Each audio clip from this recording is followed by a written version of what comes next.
విషయాలకు వెళ్తే దేశంలో కూడా సమాధానం లేదు.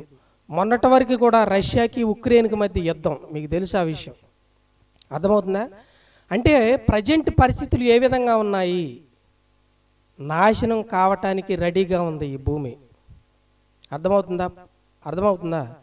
అంటే ఏం జరుగుతూ ఉంది ఈ ప్రపంచంలో? ఏమి జరుగుతూ ఉంది? ఎటువంటి విపత్తులు ఎందుకు వస్తూ ఉన్నాయి అని మనం జాగ్రత్తగా ఆలోచించాలి. ఎందుకంటే దేవుని బిడ్డలుగా మనం ఆలోచించేటటువంటి జ్ఞానాన్ని దేవుడు మనకి ఇచ్చాడు. అర్థమవుతుందా? కాబట్టి ఈ ప్రపంచంలో జరిగేటటువంటి పరిస్థితుల్ని కేవలం బైబిల్ మాత్రమే చెప్పగలదు. ఎందుకని అంటారు? ప్రపంచానికి బైబిల్కి ఉన్నటువంటి లింకప్ ఏంటి అంటే, ఈ ప్రపంచాన్ని కలగజేసింది దేవాతి దేవుడు, మన దేవుడు. కాబట్టి మన దేవుడు మాత్రమే చెప్పగలడు. రీసెంట్గా 1 month బ్యాక్ తమ్ముడు భూకంపం వచ్చింది మన లచ్చనగూడలో కూడా, తెలుసు కదా? ఎప్పుడే 1 month అవుతుందా 20 రోజుల? 1 month బ్యాక్. ఎక్కడే కాదు, మా ఊర్లో కూడా వచ్చింది. మా డాడీ కూడా చెప్పారు, మంచం మీద పడుకున్నప్పుడు కొంచెం లైట్గా ఇలా షవరింగ్ వచ్చిందంట, షేక్ అయింది. అర్థమవుతుందా?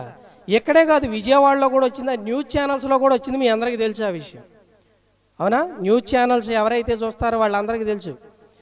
కాబట్టి భూకంపాలు వస్తున్నాయి. అంతకుముందు వైరస్లతో కరోనా అనేది వచ్చింది. మరి జస్ట్ 1 week బ్యాక్ చూసుకుంటే అమెరికా కాలిపోతుంది కదా. అమెరికా ఏమైపోతుంది? కాలిపోతుంది. అది ఎవరికి అర్థం కావట్లేదు. న్యూస్ ఛానల్లో మరి వాతావరణ శాఖ వాళ్ళని అడిగితే, మరి ఒకవేళ 2019, 2020లో వర్షాలు బాగా పడ్డాయి కాబట్టి మరి తర్వాత విండ్స్ అనేవి బాగా రావటం వల్ల ఇలా వచ్చిందా అని వాళ్ళు చెప్తా ఉన్నారు. ట్రంప్ గారు కూడా ఎవడో అణుబాంబు వేసిండు, ప్రపంచ యుద్ధం World War III ప్రకటించారు ఆల్రెడీ. మరి మేము అణుబాంబులు వేస్తాం, అణుబాంబులు వేస్తామని ఒక్కొక్కళ్ళు దేశాల మధ్య రెడీగా ఉన్నాయి. ఏంటి యుద్ధాలు? నిజంగా దేశానికి మధ్య యుద్ధాలు ఎందుకు జరుగుతున్నాయి? అసలు ఇలా ఎందుకు కాలిపోతూ ఉంది? ఈ విపత్తులన్నీ ఎందుకు జరుగుతూ ఉన్నాయి? ఈ విపత్తులకి నిజంగా ఈ భూప్రపంచం ఏమై పోవటానికి రెడీగా ఉంది అని ఒక్కసారి మన పరిశుద్ధ గ్రంథంలో నుంచి చూద్దాం. ఎందుకంటే ఇటువంటి విషయాలు నిజంగా బైబిల్లో ఉంటాయి అంటే నిజంగా ఉంటాయి. ఎందుకు ఉంటాయి బైబిల్లోనే అంటే, ఈ సృష్టిని తయారు చేసింది దేవుడే, సృష్టిలో ఉన్నటువంటి సమస్తాన్ని తయారు చేసింది దేవుడే. ఏంటి సమస్తం అంటే? సముద్రాలు, పక్షులు, గట్టులు, గుట్టలు అన్నీ తయారు చేశాడు.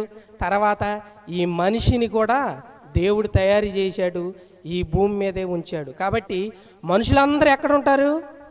భూమి మీదే ఉంటారు. ఏ దేశంలో ఉన్నా 284 దేశాల్లో ఉండేది ఎక్కడ? భూమి మీదే ఉంటారు. కానీ ఈ భూమి ఎందుకు ఎలా జరుగుతూ ఉంది? అసలు ఏం కాబోతూ ఉంది? ఎందుకు ఇటువంటి విపత్తులు వస్తూ ఉన్నాయి? విపత్తు తర్వాత విపత్తు ఎందుకు వస్తూ ఉంది అని ఒక్కసారి మన పరిశుద్ధ గ్రంథంలో నుంచి చూడగలిగితే, మరి మత్తయి రాసినటువంటి సువార్త 24వ అధ్యాయం, మత్తయి రాసినటువంటి సువార్త 24వ అధ్యాయం ప్రతి ఒక్కరూ చాలా జాగ్రత్తగా చూడండి. ఎందుకంటే చాలా విలువైనటువంటి మాటలు మనం వినగలుగుతున్నాం. 24వ అధ్యాయం 6వ వచనాన్ని నేను చదువుతున్నాను, దయచేసి జాగ్రత్తగా మీరు వినండి. నేను చదువుతున్నాను. 24, 6వ వచనం. మరియు మీరు యుద్ధములను గూర్చి, యుద్ధ సమాచారమును గూర్చి వినబోదురు.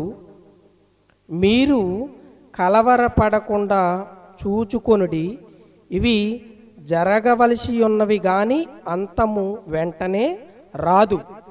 ఇప్పుడు యుద్ధం గురించి మీరు వింటున్నారు కదా, న్యూస్ ఛానల్స్లో విన్నారు లేదా? యుద్ధాలు, అవునా? యుద్ధాలు ఏంటి? 3వ ప్రపంచ యుద్ధం కూడా రావటానికి రెడీగా ఉంది. ట్రంప్ గారు ఇందాక అంటనే ఉన్నాడు న్యూస్ ఛానల్లో, BBC న్యూస్లో అంటా ఉన్నాడు. ఏంటి, ఎవడో అణుబాంబు వేసినట్టుకుందా అని తెలియకుండా ఆయన కూడా టెన్షన్ పడిపోతుంది. ఎవరికైనా ఉంటుంది కదా. ఎందుకంటే ప్రపంచంలో ఉన్న అన్ని దేశాలు వేరు, అమెరికా వేరు. ఎందుకని? అమెరికా అంటే ప్రతి దేశం కూడా అగ్రరాజ్యం. అమెరికా అనేది ఏంటి? అగ్రరాజ్యం. కాబట్టి అమెరికాకి వెళ్ళి చూస్తూ ఉంటారు. మరి అమెరికా ప్రెసిడెంటే టెన్షన్లో ఉంటే మిగతా దేశాల పరిస్థితి ఏంటి? అర్థమవుతుందా? ఉండట్టుండి నిజంగా ఇటువంటి విపత్తులు ఎందుకు వస్తూ ఉన్నాయి? అంటే యుద్ధాలు ఎందుకు జరుగుతూ ఉన్నాయి? అవునా, యుద్ధాల గురించి మనం వింటా ఉన్నాం కాబట్టి దాని గురించి ఇంకా మనం చూద్దాం జాగ్రత్తగా. ఇంకా మీకు చూడగలిగితే 6వ వచనం 7వ వచనం చూద్దాం. 8వ వచనం మత్తయి సువార్త 24:8. అక్కడక్కడ కరువులను భూకంపములను కలుగును, ఇవన్నీ వేదనలకు ప్రారంభం. అక్కడక్కడ భూకంపాలు, కరువులు. కరువు వచ్చిందా లేదు? ఇంతకుముందు కరోనా టైంలో మరి మనీ లేక ఎంతోమంది, చాలామంది ఇబ్బంది పడ్డారు, అవునా కదా? తర్వాత భూకంపాలు వస్తూ ఉన్నాయి, యుద్ధాల గురించి వింటా ఉన్నాం. మరి ఇవన్నీ జరుగుతూ ఉన్నాయి. ఎందుకు ఇలా జరుగుతూ ఉన్నాయి? ఇవన్నీ వేదనలకు ప్రారంభం. అంటే ఏంటి ఆ వేదన? అంటే ఈ భూమిని తీసివేయటానికి దేవుడు రెడీగా ఉన్నాడు. అవునా? భూమిని తీసివేయటం ఏంటి? భూకంపాలు వస్తే భూమి పోద్దా?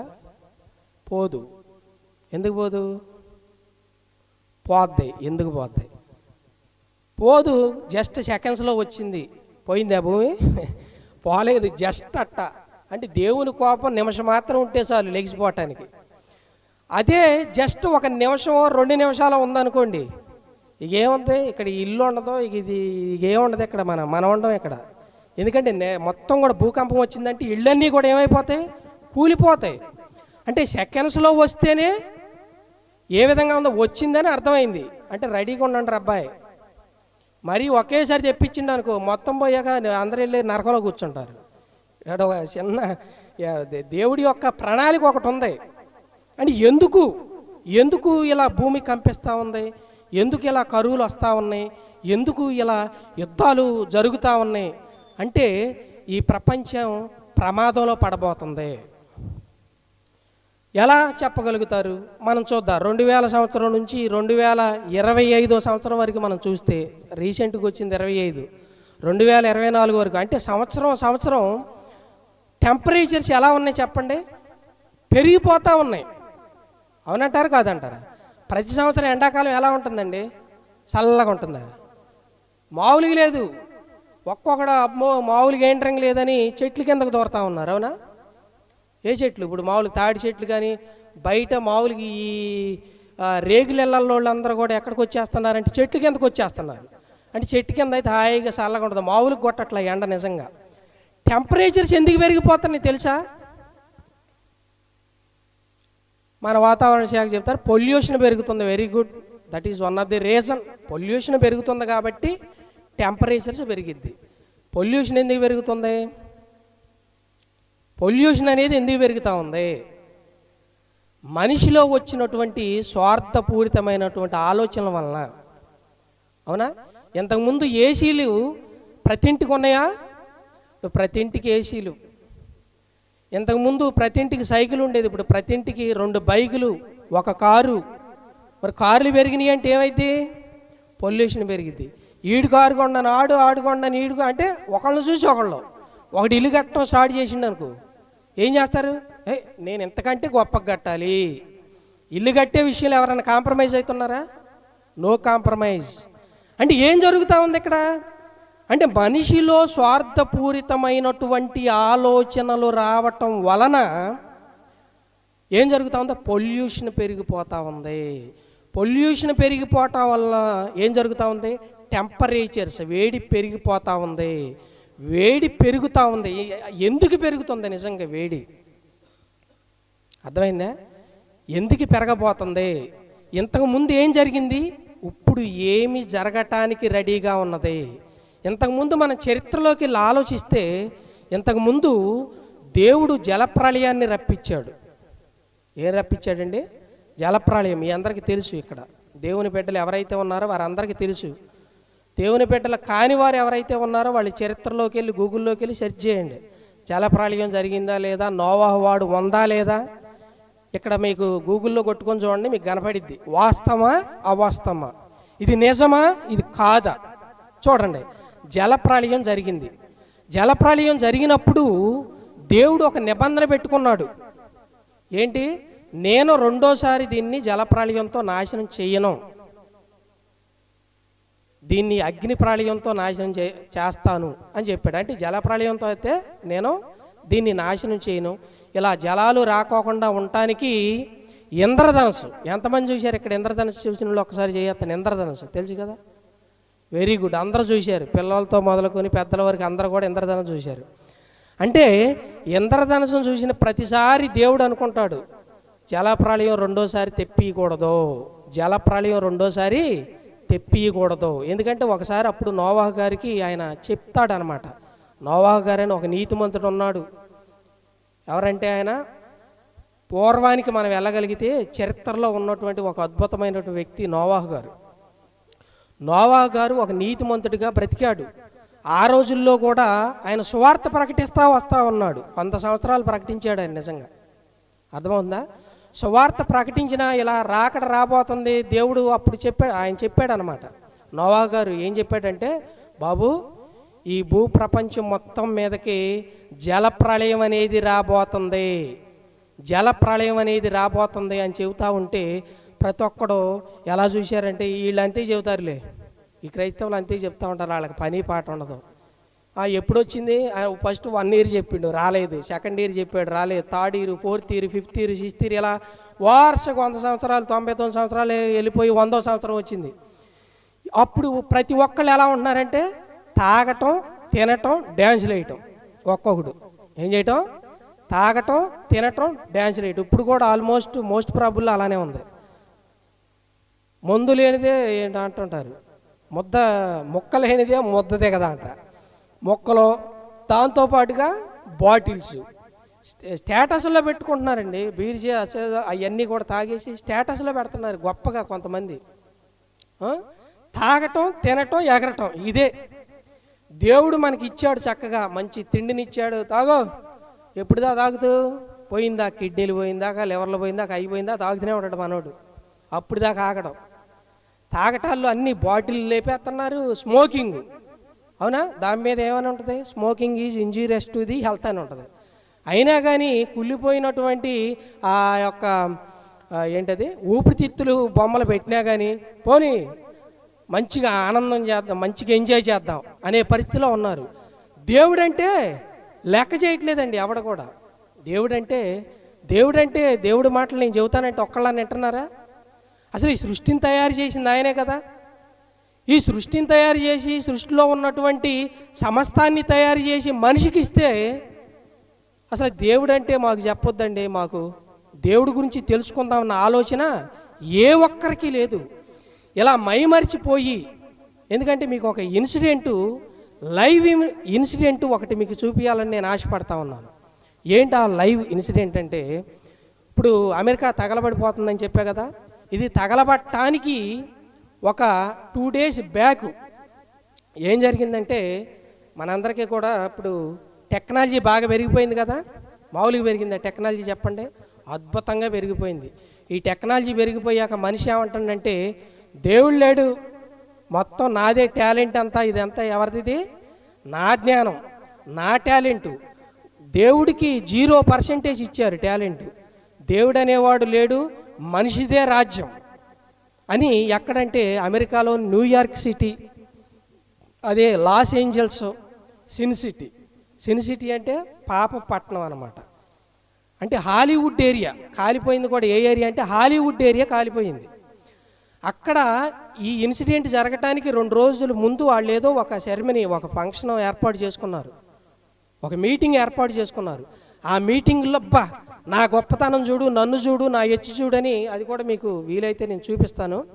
ఏంటి ఇదంతా పెట్టుకొని ఈ విధంగా వాళ్ళు డ్యాన్సులు, ఆటలు, భయంకరమైనటువంటి పాపం అక్కడ జరిగేది.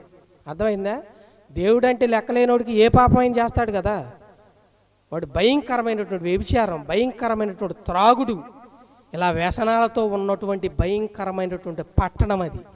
ఆ పట్టణంలో 2 days బ్యాక్ వాళ్ళు దేవుడు లేడు, దేవుణ్ణి మేము లెక్క చేయమని వారి యొక్క హృదయాలు గర్వించి దేవుడి గురించి నెగటివ్గా మాట్లాడారు. మాట్లాడిన 2 రోజుల తర్వాత ఇప్పుడు జరుగుతూ ఉంది. కావాలంటే మీరు గూగుల్లో కొట్టుకొని చూడండి. వాళ్ళు ఇళ్ళు కట్టించుకున్నారు. ఎలా తెలుసా? మనలాగా లక్షల్లో కాదు, కోట్లల్లో కాదు, మిలియన్లో. అక్కడ ఎవరెవరైతే లాస్ అయ్యారో అక్కడ హాలీవుడ్ మరి సినీ నటులు, ప్రొడ్యూసర్స్ ఇళ్ళు జాగ్రత్తగా గమనించగలిగితే ఒక్కొక్కళ్ళే కొంతమంది 20 మిలియన్లు డాలర్స్, కొంతమంది 50, కొంతమంది 70, కొంతమంది 90 మిలియన్. అంటే మిలియన్లో అంటే లక్షల్లో. మామూలుగా మనం ఇల్లు కట్టుకుంటే ఎంత అవుతుంది చెప్పండి? ఇల్లు కట్టుకుంటే ఇప్పుడు గట్టిగా ఒకవేళ అన్నీ మంచిగుండి కట్టుకోవాలంటే ఒక 20 లక్షలు. పల్లెటూరులో మనం జాగ్రత్తగా చూస్తే 20 లక్షలు కంపల్సరీ కావాలి. కొంచెం సిటీల్లో ఒక విజయవాడ పరిసర ప్రాంతాల్లో కట్టుకోవాలంటే 70-80 లక్షలు కావాలి. లక్షల్లో ఉంటుంది మనకి. అంటే లక్షల్లో కాదు, కోట్లల్లో కాదు, మిలియన్లో ఖర్చు పెట్టి వాళ్ళు అక్కడ ఏం చేశారంటే ఇళ్ళు కట్టుకున్నప్పటికీ కూడా ఇళ్ళన్నీ కూడా ఏమైపోయినాయి అంటే భయంకరంగా ఏ విధంగా కాలిపోయినాయి చూశారు కదా. విపత్తు వచ్చినప్పుడు ఏడుస్తూ ఉన్నారు. విపత్తు రాకముందు దేవుడికి 0 మార్క్ ఇచ్చారు. అది ఇద్దామంటే ఈ లోపల టైం అయిపోయింది, అందుకని నేను ఇవ్వలేకపోయాను. అర్థమవుతుందా? కాబట్టి ఎందుకు ఇలా జరుగుతూ ఉంది, ఎందుకు కాలిపోతా ఉంది? ఇది చిన్న సిమ్టమ్ ఒకటి మాత్రమే. ఇంతకీ ఈ భూమి ఏమవటానికి రెడీగా ఉంది? ఒక్కసారి మన పరిశుద్ధ గ్రంథంలో నుంచి ఆ మాటను చూసుకొని ముగించుకుందాం. మీ చేతిలో ఉన్నటువంటి పరిశుద్ధ గ్రంథంలో ఉన్నటువంటి మరి బైబిల్లో నుంచి మనం జాగ్రత్తగా చూడగలిగితే పేతురు రాసినటువంటి 2వ పత్రిక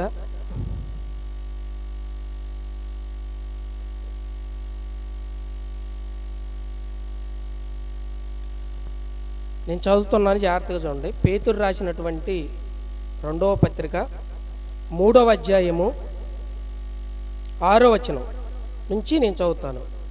ఒకప్పుడు చరిత్రలో ఆ నీళ్ల వలన అప్పుడున్న లోకము నీటి వరదలో మునిగి నశించెను.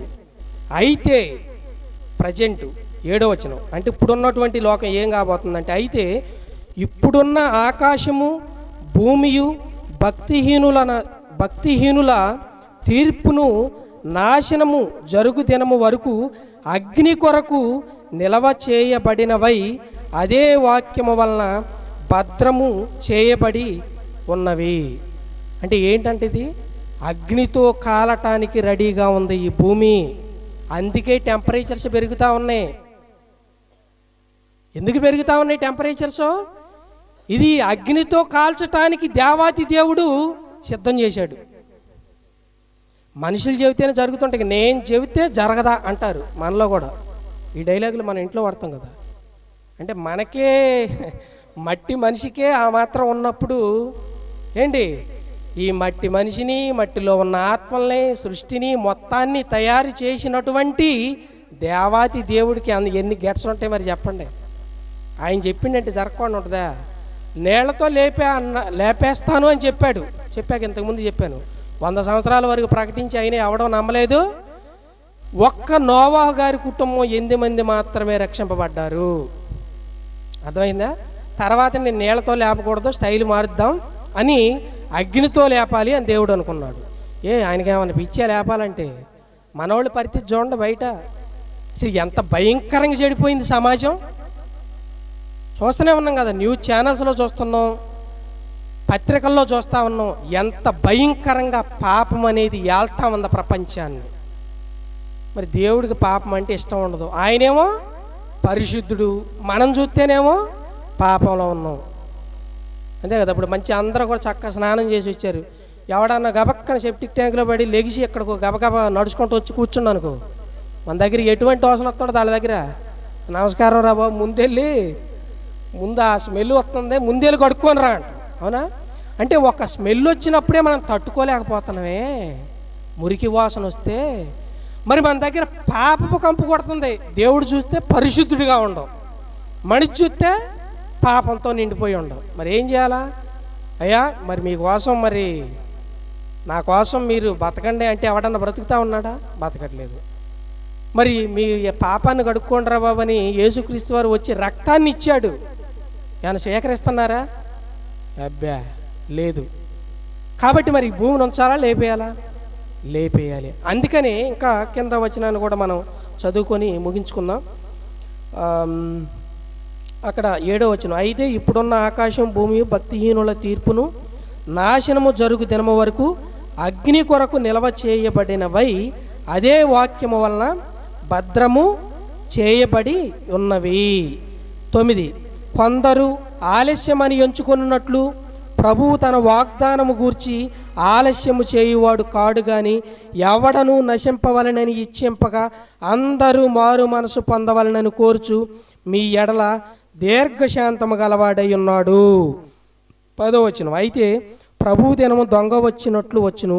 ఆ దినమున ఆకాశములు మహాధ్వనితో గతించిపోవును, పంచభూతములు మిక్కిటమైన వేండ్రముతో లయమైపోవును, భూమియు దాని మీద ఉన్న కృత్యములు కాలిపోవును.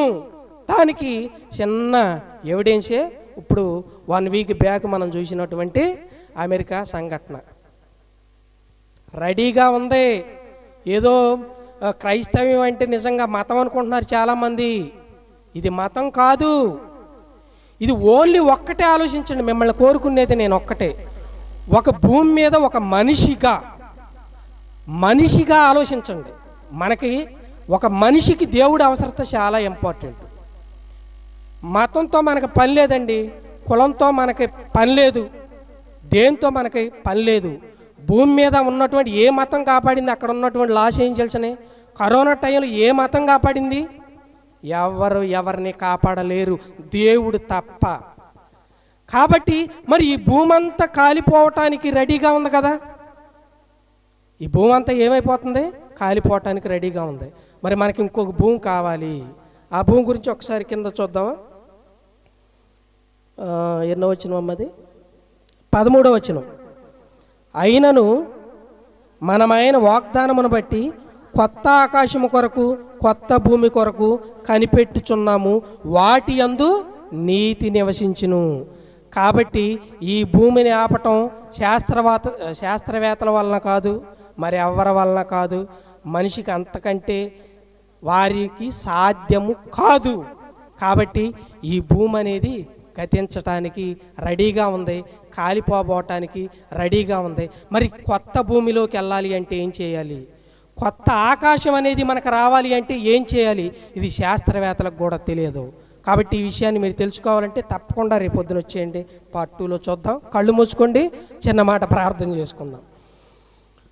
పరిశుద్ధుడైన తండ్రి, జీవము గల దేవ, నీ మహోన్నతమైన నామానికి వందనాలు, స్తోత్రాలు తండ్రి. నిజంగా ప్రజెంట్ పరిస్థితులు చూసినప్పుడు ప్రభా, పరిశుద్ధ గ్రంథంలో ఏమైతే చెప్పబడి ఉందో అదే జరుగుతూ ఉంది ప్రభా. నిజంగా భూమి కంపిస్తుంది. మరి నేను వచ్చే సమయంలో అక్కడక్కడ భూకంపాలు వస్తాయి అని చెప్పారు. మరి లచ్చనగూడెంలో కూడా వన్ మంత్ బ్యాక్ వచ్చింది ప్రభా. అంతకుముందు కూడా వచ్చింది. కానీ అంటే మేము రెడీ అవ్వాలని మీ వాక్యం సెలవిస్తూ ఉంది. మరి టెంపరేచర్స్ ఎందుకు పెరిగిపోతున్నాయో మీరు కూడా మాకు తెలియజేశారు ప్రభా. ఈ భూమి కాలిపోవటానికి రెడీగా ఉంది కాబట్టి మరి ఇక్కడ పరిస్థితులన్నీ కూడా, టెంపరేచర్స్ అన్నీ కూడా పెరిగిపోతూ ఉన్నాయి. కాబట్టి ఈ భూమి అయితే మరి మాకు దక్కదు, ఈ భూమి మీద మనిషి నివసించడం కష్టమని మాకు అర్థమైంది. కాబట్టి ఆ కొత్త భూమి, కొత్త ఆకాశంలోనికి ఏ విధంగా వెళ్ళాలో మరి ఆ విషయాల గురించి మేము రేపు మాట్లాడుకుంటుండగా మీరే తోడుగా ఉండమని ప్రభా, ఇదిగో తండ్రి, ఈ మాటలు వారి హృదయాల్లో 30 దొంతులుగా 60 దొంతులుగా 100కు 100 వంతులుగా ఫలింపచేయమని, అదేవిధంగా తండ్రి నెక్స్ట్ అన్నయ్య మాట్లాడబోతూ ఉండగా తండ్రి మీ 7 ఆత్మతో నింపమని మీ సహాయానికే కోరుకుంటూ ప్రభా, ఈ ప్రార్థన అంతటిని తండ్రి యేసుక్రీస్తు వారి మహోన్నతమైన నామం పేరట అడిగి వేడుకొంచున్నాను మా ప్రియ పరలోకపు తండ్రి. ఆమేన్, ఆమేన్, ఆమేన్. అందరికీ వందనాలు.